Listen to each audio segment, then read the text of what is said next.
श्री हरिवंश गुरुजी। श्री हरिवंश। गुरुजी, एक मेरा प्रश्न है कि भक्ति करना पाप है?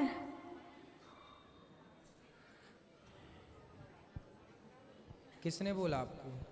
लोग तो यही मानते हैं कि भक्ति करता है जो वो पागल है। नहीं, वो कहने वाले ही वो मूर्ख पाप हैं। है। वो मूर्ख लोग हैं तो उसमें उनका भी दोष नहीं है, वो खुद मूर्ख है। गुरुजी, भक्ति करना तो भक्तों का, जिस पर भगवान की कृपा होती है वही कर सकता है भक्ति, बाकी सब कहाँ कर सकते हैं। गुरुजी कृपया आप गुरुकुल में रख लीजिए ना। ऐसे नहीं कह रहे, सच्ची कोई परिस्थिति है, घर में हम नहीं रह सकते। कोई बात नहीं। आपके पिताजी शराब पीते हैं, आप मांस खाते हैं। सुबह आपने कहा था ना कि छोड़ देना घर, होटल में जाके इन्होंने कहा कि नहीं छोड़ेंगे। उनकी क्या औकात, तू हमें ऑर्डर देने वाला कौन है? क्यों? आओ यहाँ आओ, बात करो। ये गुरुजी कृपया रख लीजिए ना, दास को हाथ रख। जरूर जरूर रख लेंगे आपको हम, पर आपके पिताजी से बात करेंगे। कोटि कोटि नमन गुरुजी। क्यों बच्चों की क्यों संस्कार बिगाड़ रहे हो? ये आपका बेटा है? हाँ जी। तो क्यों शराब नहीं छोड़ रहे हो आप? छोड़ देंगे गुरुजी। और आपका बेटा बता रहा था कि आप उसे पूजा पाठ भी नहीं करने देते हो। गुरुजी सारा दिन पूजा पाठ करता रहता है, सुबह मंदिर चला जाता है, वहाँ सारा दिन रहता है, शाम को चला जाता है, 4 घंटे बाहर रहता है। मैं कहा जितना उतना ही कर लो, ये सारा दिन करता रहता है, सारा दिन। पढ़ाई छोड़ दी, स्कूल नहीं जाता ये, पढ़ाई तो जाता नहीं है, 6 महीने हो गए जाता नहीं है स्कूल। बेटा स्कूल क्यों नहीं जाते आप? गुरुजी क्योंकि ना वहाँ पे पढ़ाते हैं कि तुम मांस खाया करो।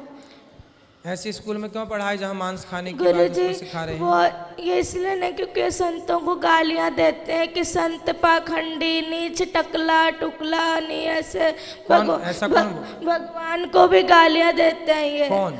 ये दोनों। कौन है ये दोनों? माता पिता। आपके माता पिता संतों को गालियाँ देते हैं? हाँ, भगवान को भी देते हैं। भगवान को भी क्यों गाली देते हो? संतों को कहते, प्रेमानंद जी महाराज को इतनी गालियाँ देते हैं कि ये कहाँ से आ गया पागल, इस तरह गंदी गंदी गालियाँ देते हैं। गुरुजी प्लीज रख लीजिए ना दास। नहीं, हम रख लेंगे। क्यों गाली देते हो संतों को? मैं तो नहीं देता गुरुजी, ऐसे ही बोली जा रहा है। ये माँ तो मना कर रही है आपकी। पढ़ाई छोड़ देने जो इसको बोलते हैं भाई, हैं? ये पढ़ाई छोड़ दी है ना, जब इसको बोलते हैं हम भाई बेटा पढ़ाई क्यों छोड़ी तू? हाँ, तो पढ़ाई आपने क्यों छोड़ी अब ये बताओ। मैंने इसको ऐसे बोला था बेटा तू 10वीं कर ले, जब मर्जी तू जय वृंदावन में जाके तुम्हारा एडमिशन करवा लेना। ठीक है। बस ये बात कही थी इसको। ये ना 6वीं क्लास पूरी भी नहीं की है अभी भी, और इसने छोड़ दी पढ़ाई। बात कराओ। पूछो इसको। भक्ति करना बहुत अच्छी बात है, लेकिन अपना कर्म भी तो जरूरी है ना बेटा। पढ़ाई लिखाई भी जरूरी है। पहले पढ़ाई लिखाई कर लो और पढ़ते लिखते फिर भगवान का चिंतन भी बना रहे। गुरुजी आपने कल कथा में कहा था कि एक बार सबको दो 3 बार सबको मौका दो। हमने बहुत बार इनको मौका दिया, फिर आपने कहा था उसका परित्याग कर दो। इसलिए दास ने ये निश्चय लिया था कि दोनों बहुत ऐसे। माँ बाप को संतों त्यागा को नहीं जाता, माँ बाप को त्यागा नहीं जाता बेटा। ऐसे माँ बाप भी तो होने चाहिए ना जिनके ऐसा थोड़ा। तो ये माँ बाप अच्छे नहीं हैं? ये ना संतों को, दास को जो मर्जी कह दो पर संतों को कुछ ना कहो। वाह, कितना श्रेष्ठ विचार है बच्चे का। हेलो, हाँ जी गुरुजी, मैं ऐसे इसको बोल रही हूँ बेटा तू पढ़ाई भी कर, भक्ति भी कर, जो मर्जी कर, पर इसको पढ़ाई तो जरूरी है नहीं। आप बताओ, इसकी अच्छी लाइफ दे रखे हम इसको, जो भी चीज़ जीती है इसको मिनट में ला के देते हैं हम, इसकी जरूरत पूरी करते हैं। पर ये कहना नहीं मानता हमारा बिल्कुल से भी, जिद करता है, आपकी जिद चलाता है, हमारे को ऊपर नहीं आना था बिल्कुल भी। चलो अच्छा, यहाँ चलो, यहाँ गुरुकुल में चलो, हम आपको रख लेंगे। तो यहाँ भी तो गुरुकुल में बच्चे पढ़ते हैं ना बेटा, आप पढ़ोगे फिर? हाँ सच्ची पढ़ेंगे। तो फिर वहाँ घर में क्यों नहीं पढ़े? क्योंकि वहाँ पर मतलब वहाँ पे कहते हैं मांस खाया करो। ऐसे स्कूल में पढ़ा लेक्चर में कहा जाता है कि मांस खाया करो। तो नहीं बोलते, मैं बताती हूँ, तो पूरी बात नहीं बोलेगा। हाँ, बात कराओ मम्मी से, माँ से बात कराओ। ये गुरुजी ऐसे कहते हैं, जहाँ वहाँ लेक्चर देते हैं भाई बच्चों को प्रोटीन कैसे ले जाती है शरीर पे, अंडा वगैरह ये बताते हैं। तो इसको कोई कहते थोड़ी भी तू खा, वो तो बताते हैं, आपके लेक्चर देते वो तो मैडम तो जद करके बस इसने स्कूल छोड़ दिया। बताओ, ये बताओ। तो जहाँ अंडा खाने की प्रेरणा दी जा रही है वो स्कूल अच्छा तो माना नहीं जाएगा। हाँ, हमारी संस्कृति के खिलाफ है ना कि आप बच्चों को प्रोत्साहित करें, उनको अंडा खाने की प्रेरणा दें या प्रोत्साहित करें, तो गलत ही है ना। आप वहाँ पढ़ने गए हैं कि अंडा का प्रोत्साहन पाने गए हैं?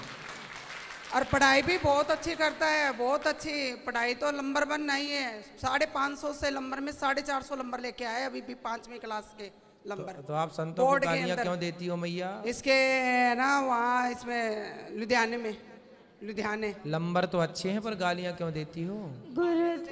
गुरुजी, दास इसलिए आपके गुरुकुल में पढ़ना चाहता है कि ठीक है। अध्यात्म ज्ञान इसलिए नहीं, क्योंकि जैसे आप हमारे भारत को आगे लेके जाए, दास भी मेरे भारत को आगे लेके जाए।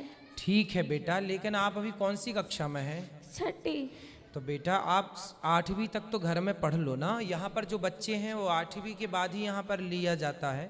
आप 8वीं तक 2 क्लास घर में रह के 2 वर्ष तक पढ़ो, और माँ बाप के साथ आप रहोगे तो ये भी जो गलत राह पर हैं, आपके पिताजी मांस खाते हैं, शराब पीते हैं, पहले इनकी शराब मांस आप छुड़वा देंगे अपने संस्कार से। और आप थोड़ा सा पढ़ाई, जो आपकी माँ कहती है बेटा पढ़ो, तो माँ अपनी जगह सही भी है कि वो अपने बच्चों को पढ़ने के घर लिए। में मांस मदिरा खाते, तकलीफ तो आपकी माँ भी मांस खाती है? तो सब खाते हैं घर में सारे, पूरा पूरा पूरा घर बदबू से हो जाता है। पूरे घर में बदबू लाते हैं? कहीं कहीं उसका सिर पकाते हैं, कभी उसके हाथ पकाते हैं, बहुत कष्ट होता है दास को। देखो बच्चा रो रहा है और तो मुर्गी खा रही हो मैया। प्लीज गुरुजी रख लीजिए ना दास। रख लेंगे बेटा। अभी रख लीजिए ना please। ठीक है अभी रख लेते हैं। ठीक है ठीक है अभी रख लेते हैं। तो मैया मांस क्यों खाती हो इतना ज़्यादा कि बच्चे देखिए बच्चों के, देखो इतने आप लोग ना जो हत्या करते हैं, बच्चे कोमल होते हैं, बच्चे किसी का दर्द समझते हैं। आप लोग बताइए बड़े होके किसी का दर्द नहीं समझ रहे हैं। माइक दीजिए पीछे। मांस खाने वाली मैया से बात कराओ। मैया खड़ी हो जाओ। हाँ जी। क्यों इतना मांस खाती हो कि बच्चे देखिए कितना उनको मन में कितना बैठा हुआ है डर। गुरुजी क्या करें, घर में जो खाते हैं सभी खाते अरे तो हैं, सास ससुर भी खाते हैं। अब ये जो है घर में स्थिति है वो ही चलेगी। तो सब मूर्ख हैं तो तुम भी मूर्ख रहोगे। गुरुजी ये कहते हैं कि है ना नरक भोगना तो भोग लूंगी, पर मैं मांस खा के रहूंगी। पर ये है कि है ना, ये कहते हैं कि है ना तू जो मर्जी कर लेंगे, जो मर्जी मुझे कहते मैं खाऊंगी, तू क्या कर लेगा, तेरा जिस मर्जी के पास ले जा, पर मैं तुझे कहीं मैं छोड़ूंगी नहीं कभी। इसलिए गुरुजी, इसलिए दास ये पूरा रात को दारुआं पी के आते हैं, बहुत पूरा कमरा बासता है। 3 कमरे हैं नहीं घर में, 2 ही कमरे, इस कमरे में दादाजी पीते हैं, इस कमरे में ये, तो बहुत गंदा लगता है। एक कमरे में दादाजी पीते हैं, एक कमरे में पिताजी पीते हैं। अब कैसे कोई भगवान का नाम जप ले, तकलीफ तो बदबू वाले पूरा हो जाता है।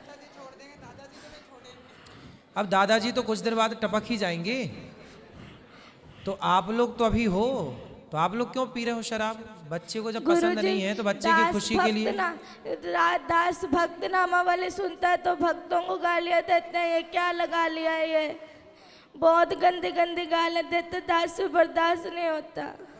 जैसे हम अपना आप लोग यदि ठीक हो जाओ तो दादा दादी की तो छोड़ दो, हम अपना अपमान सह लेंगे, पर हमारे बच्चे देखिए माँ बाप बच्चों की खुशी के लिए क्या नहीं करते। और आपका बच्चा कितना अच्छा है कि आप लोगों को शराब मांस से दूर रखने की कोशिश कर रहा है। देखिए बच्चा अपने माँ बाप से स्ट्रगल कर लड़ रहा है कि छोड़ दो हर बुरी चीज को, और आप लोग आपके घर में कोई संत का जन्म हुआ, वो संत भाव में है, और आप लोग समझ नहीं रहे, पता नहीं कौन से राक्षस हैं आप लोग। गुरुजी वो जो इन्होंने, मैंने हमेशा कहते पिताजी छोड़ दो ये पाप है, तो कहते तू मुझे आदेश देने वाला कौन है, तो मैं तुझे आदेश दूंगा, तू थोड़ी दे सकता है मुझे आदेश। मतलब बाप हो तो बेटा सही भी बताएगा तो आप उसे गलत सिद्ध कर दोगे। अरे भाई बाप हो पर हो तो गलत ना, बाप हो पर बाप होकर भी तुम्हारी जितनी बुद्धि उसके पास है उतनी तुम्हारे बाप के पास नहीं है बुद्धि। तुम्हारा बाप भी अनपढ़ मूर्ख 1 नंबर का जो शराब पीता है। गुरुजी सारे घर में बड़े पिताजी नीचे से लट्टू होकर के गिर के नालियों में पड़ के आते हैं, बहुत गंदा लगता है दास को। सही है। रातों रात लड़ाई। तुम्हारे वंश में कोई बहुत बड़ा पुण्य था किसी का कि ऐसा भक्त का जन्म हो गया, वरना तुम सबको यही बचाएगा नर्क जाने से, वरना तुम सीधे नर्क की टिकट कटी पड़ी है सबकी। गुरुजी घर में बहुत गंदे गंदे गालियां निकालते हैं ये सारे, लड़ाई अपने भाइयों से लड़ाई करी हुई है, सबसे लड़ाई करते हैं ये, और बहुत गंदे गंदे गालियां निकालते हैं ये। आप इनसे कहते गालियां मत निकाला करो किसी को, और जैसे वो वाली नहीं, वो गंदे गंदी गालियां होती है वो निकालते हैं ये। क्यों गंदी गालियां बोलते हो? बच्चे सुनते हैं, अच्छा प्रभाव पड़ेगा? नहीं बोलता गुरुजी। अच्छे शब्दों का बेटा बच्चों के साथ ना मर्यादित रहना चाहिए। जो आप कर रहे हैं उसका बहुत बड़ा प्रभाव बच्चों पर पड़ता है, अच्छा और बुरा दोनों। इसलिए थोड़ा माँ बाप को ना जिम्मेदारी से रहना चाहिए। और शराब छोड़ देने से क्या आफत आ रही है आपको? मांस छोड़ने से क्या भूखन मर जाएंगे आप? हम तो नहीं खाते मांस, वो भी नहीं खाता बच्चा आपके घर में, खाता है मांस? लहसुन प्याज भी नहीं खाता ये तो। फिर जब वो आपके घर में रह के जिंदा हो सकता है, रह सकता है, तो आप लोग कौन से मर जाएंगे नहीं खाएंगे मांस? तो फिर जीवन संभव है, क्यों आप लोग समझते नहीं हैं? कभी पुण्य से कोई ऐसे बच्चे आजकल कहाँ मिलते हैं? बताओ कोई भाई ऐसा बच्चा होता है? कोई करोड़ों में कोई एक बच्चा है ऐसा, और आप लोग समझ रहे हैं, उसकी कीमत नहीं समझ रहे हैं। करोड़ों, आपके दादाजी का भी कल्याण यही करेगा, वो अपने पुण्य से तो नरक ही जाएंगे पाप से, है ना? आप लोग तो सुधर जाओ, सही राह पर चलो, पिता को छोड़ो, चलो वो तो बूढ़े हो गए, कितनी उम्र है? ठीक है उम्र है, आप सुधरो। गुरुजी दास सबके सामने कहना चाहता है कि दास अपना अपमान सह लेगा, पर अपने गुरु का और अपने इष्ट का कभी अपमान नहीं सहेगा, इसीलिए दास को मृत्यु ही मिले, पर दास मेरे प्यारे संतों का अपमान नहीं होने देगा। बिल्कुल, बहुत सुंदर, सही है, इसीलिए। पर आपको पढ़ना भी है, ठीक है? गुरुजी कृपया रख लीजिए ना दास को। हाँ बोल तो दिया हमने, रख लेंगे बिल्कुल, रहो, ठीक कब है? रखेंगे? अभी आ जाओ आप, अभी रहो, हमारे साथ चलना, करवा देंगे। जी गुरुजी, आपका बहुत बहुत धन्यवाद दास का। ठीक है।